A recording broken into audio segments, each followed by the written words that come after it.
যুদ্ধ সংঘাতময় বিশ্বে জীবনের ঝুঁকি নিয়ে দেশে দেশে শান্তির পতাকা উঁচিয়ে লড়ে যাচ্ছেন বাংলার অকুতোভয় সেনারা।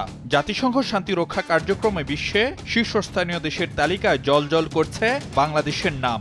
অশান্ত জনপদে স্থিতিশীলতা ফেরানো, বিপন্ন মানুষের মানবাধিকার নিশ্চিতে বিভিন্ন মিশনে এখনো কর্মরত লাল সবুজ বাংলার ৬,০৯২ শান্তিরক্ষী। বিশ্বের শান্তি প্রতিষ্ঠায় নিয়োজিত বীর যোদ্ধাদের সম্মানে প্রতিবছর ২৯ মে পালন হয়ে আসছে আন্তর্জাতিক জাতিসংঘ শান্তিরক্ষী দিবস। বুধবার বঙ্গবন্ধু আন্তর্জাতিক সম্মেলন কেন্দ্রে দিবসটির আনুষ্ঠানিকতায় যোগ দেন প্রধানমন্ত্রী শেখ হাসিনা। তুলে ধরেন বিশ্বে শান্তি প্রতিষ্ঠায় বাংলাদেশের অঙ্গীকারের কথা। প্রত্যেকেই আমাদের শান্তিরক্ষীদের ভূয়সী প্রশংসা করেন। বক্তব্যে চ্যালেঞ্জময় নতুন বৈশ্বিক বাস্তবতায় শান্তিরক্ষী মিশনে বাংলাদেশের সদস্যদের আরও বেশি প্রশিক্ষিত করে পাঠানোর কথা জানান সরকার প্রধান। বলেন, বাংলাদেশ থেকে এখন আরও বেশি নারী সদস্য নিতে আগ্রহী জাতিসংঘ। জাতিসংঘের সেক্রেটারি জেনারেল নিজেই আমাকে এটা বলেছেন যে আমরা যেন আরও বেশি করে নারী শান্তিরক্ষী প্রেরণ করি। বিশ্ব শান্তি নিশ্চিত করা এখন অতীতের চেয়ে অনেক বেশি কঠিন হয়ে দাঁড়িয়েছে। বাংলাদেশের শান্তিরক্ষীগণ যাতে বিশ্বের সবচেয়ে চ্যালেঞ্জিং এবং বিপজ্জনক অঞ্চলসমূহে সৃষ্ট পরিস্থিতি মোকাবেলা করতে পারে, সেজন্য তাদের সময়োপযোগী প্রশিক্ষণ দিয়ে প্রস্তুত রাখা হয়েছে। শীর্ষের অনুভূতি থেকে মুক্তি দেয় মাত্র 30 সেকেন্ডে। Pepsodent sensitive expert.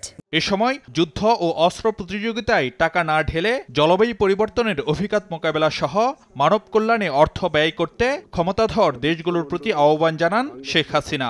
আমি ঠিক জানি না এই সংঘাত বা এই যুদ্ধ মানব জাতির জন্য কি কল্যাণ বয়ে আনছে। আমরা শান্তির কথা বলি, কিন্তু সংঘাতে লিপ্ত হই কেন?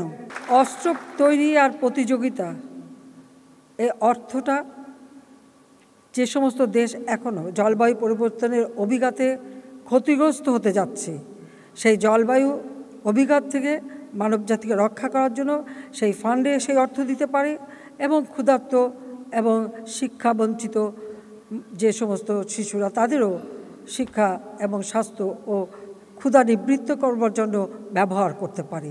পরে বিভিন্ন মিশনে কর্মরত সশস্ত্র বাহিনী ও পুলিশ সদস্যদের সঙ্গে ভার্চুয়ালি কুশলাদি বিনিময় করেন সরকার প্রধান। এ সময় বিশ্ব পরিমণ্ডলে দেশের ভাবমূর্তি উজ্জ্বল রাখতে শান্তিরক্ষীদের আন্তরিকতা ও পেশাদারিত্ব বজায় রেখে কাজ করতে বলেন প্রধানমন্ত্রী।